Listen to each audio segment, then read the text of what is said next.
Alhamdulillah nahmaduhu wa nasta'inuhu wa nastaghfiruh wa na'udzu billahi min shururi anfusina wa min sayyiati a'malina may yahdihillahu fala mudilla lahu wa may yudlil fala hadiya lahu asyhadu an la ilaha illallah wahdahu la syarika lahu wa asyhadu anna Muhammadan abduhu wa rasuluh.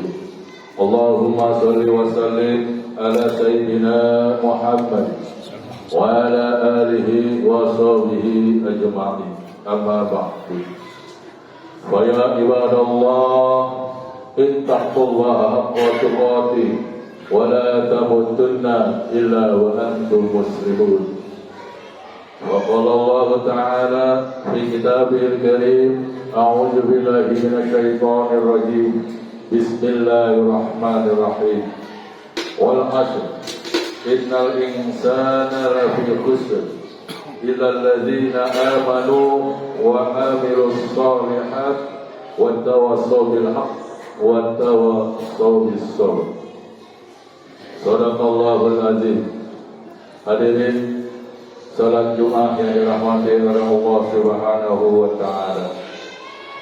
Puji syukur kita panjatkan kehadirat Allah Subhanahu wa taala yang telah menurunkan dan memberikan rahmat-Nya kepada kita semua berupa nikmat sehat wal afiat serta iman dan Islamnya.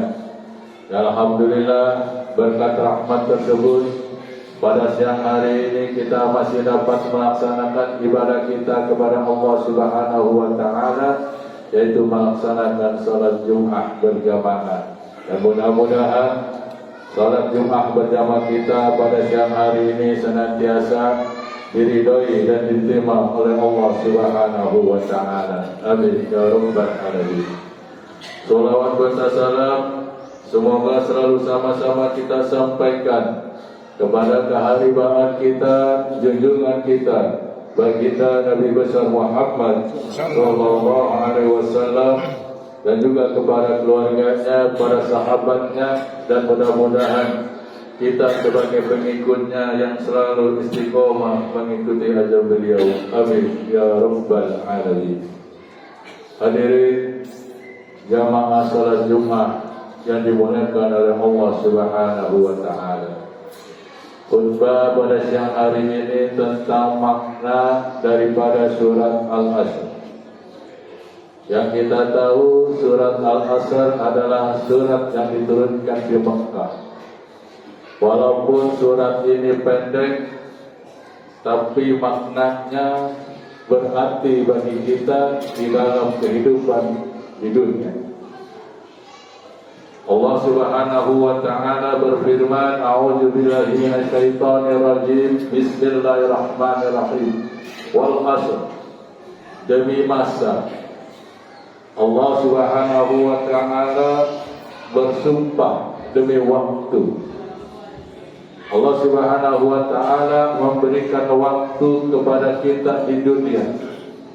Satu hari 24 jam, satu minggu 7 hari, satu bulan ada yang 29, 30, bahkan 31. Satu tahun 365 hari Allah memberikan waktu kepada kita untuk menjalani kehidupan di dunia ini. Hadirin yang dirahmati oleh Allah Subhanahu wa taala. Makanya Allah Subhanahu wa taala perintahkan kepada kita agar supaya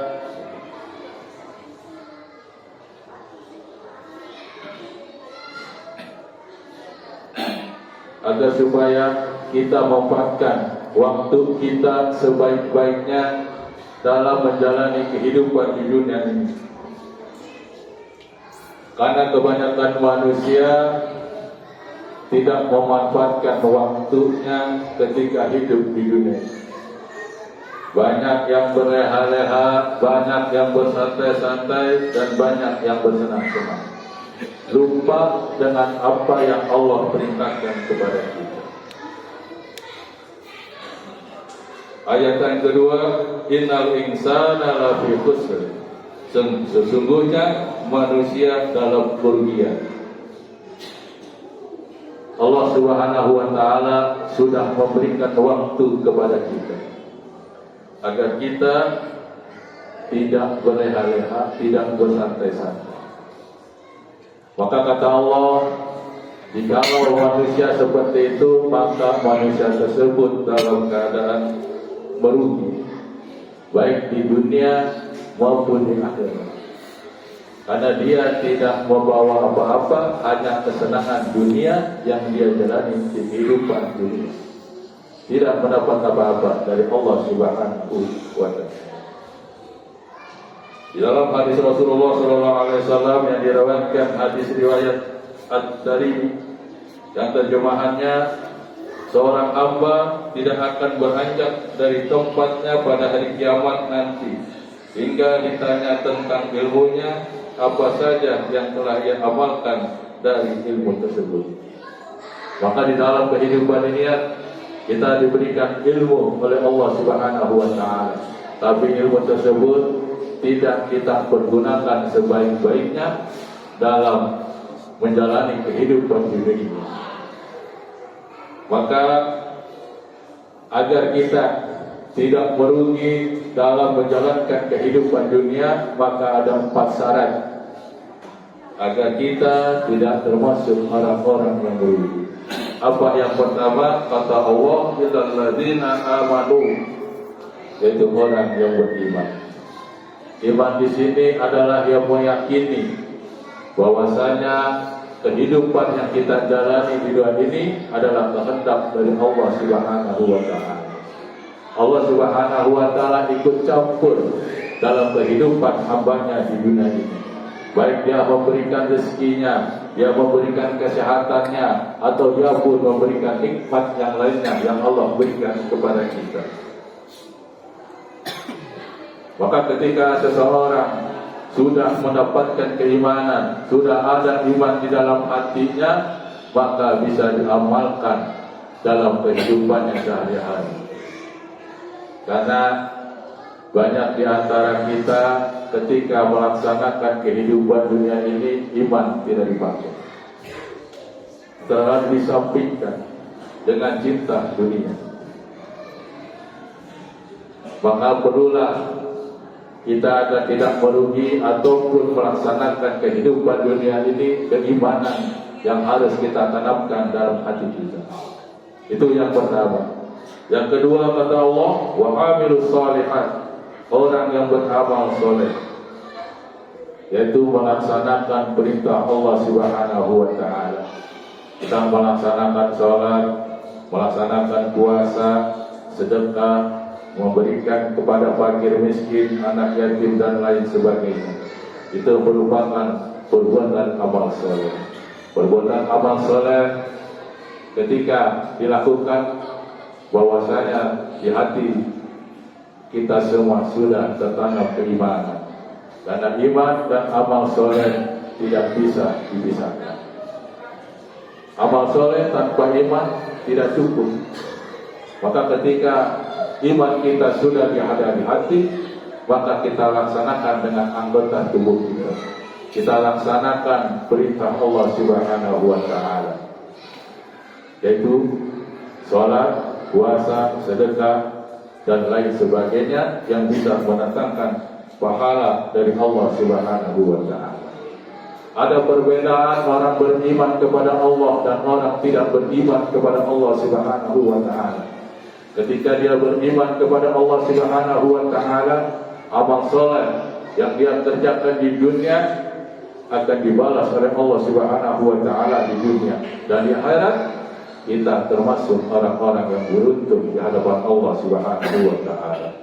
Tapi kalau orang yang tidak beriman kepada Allah Subhanahu wa Ta'ala, dia mengerjakan amal kebaikan di dunia, sering membantu orang, memberikan bantuan seapapun, hartanya ataupun yang lainnya, maka kata Allah akan diberikan dari hukum dunia, yaitu akan diberikan kebaikan di dunia. Tapi di akhirat, kata Allah, dia termasuk orang yang merugi.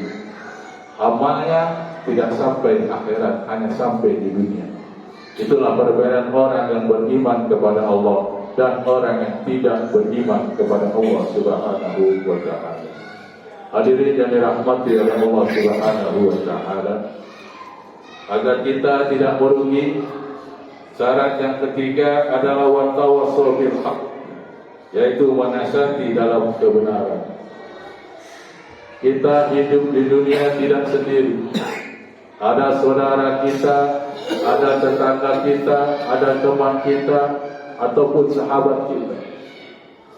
Dan kita sebagai orang yang beriman dan sudah melaksanakan amal baik, amal soleh, maka sudah sepatutnya kita sebagai seorang muslim mengingatkan dan saling menasihati untuk muslim yang lainnya agar tidak berbuat dosa. Jikalau orang yang tersebut kita nasihati dan alhamdulillah dia mengikuti apa yang diperintahkan Allah Subhanahu wa Ta'ala, maka kita akan mendapatkan pahala dari Allah Subhanahu wa Ta'ala. Karena nantinya ketika kita masuk surga pun kita tidak sendiri. Kita mengajak kaum muslimin agar masuk surga semuanya, agar tidak ada yang masuk neraka Allah Subhanahu wa Ta'ala. Maka pentingnya kita saling mengingatkan kesama muslim dengan kebenaran, yaitu apa yang Allah perintahkan dan apa yang Allah larangkan. Kita harus menasihati di dalam jalan kebenaran. Adapun syarat yang keempat agar kita tidak merugi, yaitu watawassaw bil sabr, menasihati dalam kesabaran. Apapun kesabaran itu berlaku di dunia ini. Bersabar dalam hal ibadah, bersabar dalam berdakwah, dan juga bersabar dalam ketika kita menerima ujian dan musibah dari Allah Subhanahu wa Ta'ala. Ini yang terpenting, kita saling mengingatkan agar kesabaran terus tertanam di dalam hati kita. Karena banyak sekali mungkin di antara kita ketika kita diuji oleh Allah Subhanahu wa Ta'ala, kita menjauh dari Allah Subhanahu wa Ta'ala, tidak mendekatkan diri kepada Allah Subhanahu wa Ta'ala. Maka bersabarlah ketika kita mendapatkan ujian dan musibah dari Allah Subhanahu wa Ta'ala. Terus dekatkan diri kepada Allah Subhanahu wa Ta'ala. Mudah-mudahan kita semua diberikan kesabaran oleh Allah Subhanahu wa Ta'ala, sehingga ketika kita mendapatkan ujian, musibah ataupun yang lainnya, kita hadapi dengan kesabaran. Hadirin yang dirahmati oleh Allah Subhanahu wa Ta'ala, mungkin khutbah yang singkat ini bisa bermanfaat bagi kita. Apa yang saya sampaikan umumnya buat diri pribadi saya sendiri. Mudah-mudahan kita semua tidak termasuk di dalam golongan orang-orang yang merugi, tetapi di hadapan Allah mudah-mudahan kita termasuk orang-orang yang beruntung di hadapan Allah Subhanahu wa Ta'ala. Amin ya rabbal alamin. Dalam uraian tadi sudah disimpulkan, yang pertama, marilah sama-sama kita dapat menghargai waktu dengan sebaik-baiknya agar kita termasuk orang-orang yang beruntung di hadapan Allah Subhanahu wa Ta'ala. Dan yang kedua, memperbanyak amal soleh dengan waktu yang Allah berikan kepada kita. Karena kita hidup dunia hanya sementara, yang kekal adalah nanti di alam akhirat. Maka jangan kita bosan-bosannya, jangan berleha-leha, jangan bersantai-santai. Kehidupan dunia hanya sementara dan kita tidak tahu sampai kapan kita hidup di dunia. Maka berbanyak amal soleh selagi Allah berikan kesehatan kepada kita. Jangan sampai kita sudah sakit, sudah tidak bisa apa-apa, baru kita beribadah kepada Allah Subhanahu wa Ta'ala. Mudah-mudahan kita semua diberikan kesehatan oleh Allah Subhanahu wa Ta'ala sehingga bisa melaksanakan ibadah kita kepada Allah Subhanahu wa Ta'ala. Amin ya rabbal alamin. Barakallahu li wa lakum fil Qur'anil azim wa nafa'ani bima fihi bil ayati wal dzikril hakim wa taqabbal minni wa minkum tilawatahu innahu samiul alim fastaghfiruhu innahu huwal ghafurur rahim. Bismillahirrahmanirrahim. Qul huwallahu ahad, Allahus samad, lam yalid wa lam yulad wa lam yakul lahu kufuwan ahad.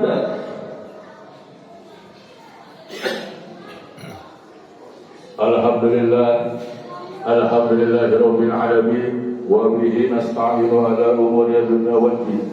Asyhadu an la ilaha illallah wahdahu la syarika lah, wa asyhadu anna Muhammadan abduhu wa rasuluh. Allahumma shalli wa sallim ala sayyidina Muhammad wa ala alihi wa sahbihi ajma'in. Amma ba'du. وقال الله تعالى في الكتاب الكريم: أعوذ بالله من الشيطان الرجيم، بسم الله الرحمن الرحيم. يا أيها الناس اتقوا ربكم الذي خلقكم من نفس واحدة وخلق منها زوجها وبث منهما رجالا كثيرا ونساء واتقوا الله الذي تساءلون به والأرحام إن الله كان عليكم رقيبا. قال تعالى: إن الله وملائكته يصلون على النبي يا أيها الذين آمنوا صلوا عليه وسلموا تسليما.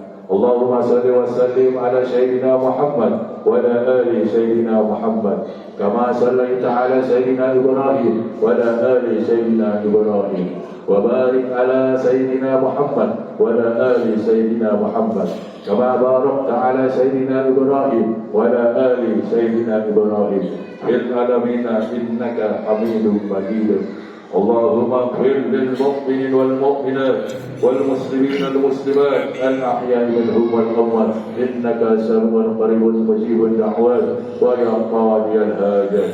ربنا ظلمنا أنفسنا وإن لم تغفر لنا وترحمنا لنكونن من الخاسرين. ربنا هب لنا من أزواجنا وذريتنا قرة أعين للمتقين إماما. ربنا آتنا في الدنيا حسنة وفي الآخرة حسنة وقنا عذاب النار والحمد لله رب العالمين.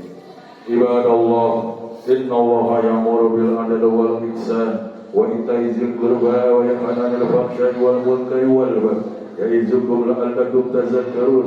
فاذكروا الله العظيم يذكركم ولذكر الله أكبر. أقيموا الصلاة.